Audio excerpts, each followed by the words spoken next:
So, is like cue the video up here, November 15th, 2023. One last political type video mentioned in passing, questioning Mary Peltola. Was she ever going to pass a bill in terms of legislation in Congress? She's been there a year or two now, and she's going to get challenged by Nancy Dahlstrom, Nick Begich, and potentially others this race or other races in the future. A question is going to be asked about her absences for votes, not just whether she'll pass legislation, but is she actually showing up to vote as a Congress member representing Alaska down there in Washington D.C. at the national level.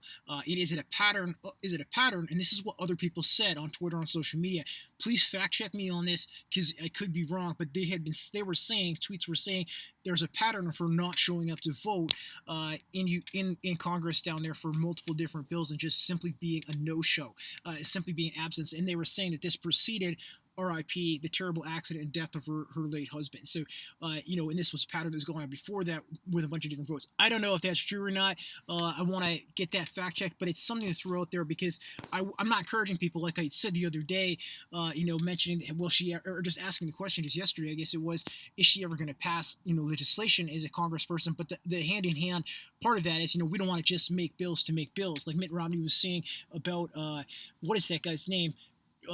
Whatever his name, Jim Jordan, he's never passed the legislation. Well, Mitt, we don't want to just be passing legislation to do passing legislation to get that little gold star. We actually want to be doing something effective, efficient, and problem solving for the American people and for the representatives of your state as well. It's for the constituents, if that makes sense. And I hope it does.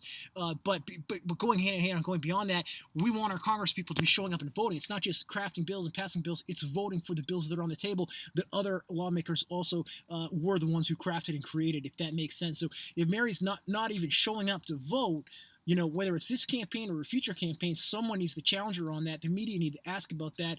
And if she's green and she just doesn't feel strongly about the issues, well, we want someone down there in Congress who at least can take some sort of a position and is not just going to do nothing, and be a do-nothing representative. So, that's a tough question I think we have to ask Mary Peltola and ask ourselves.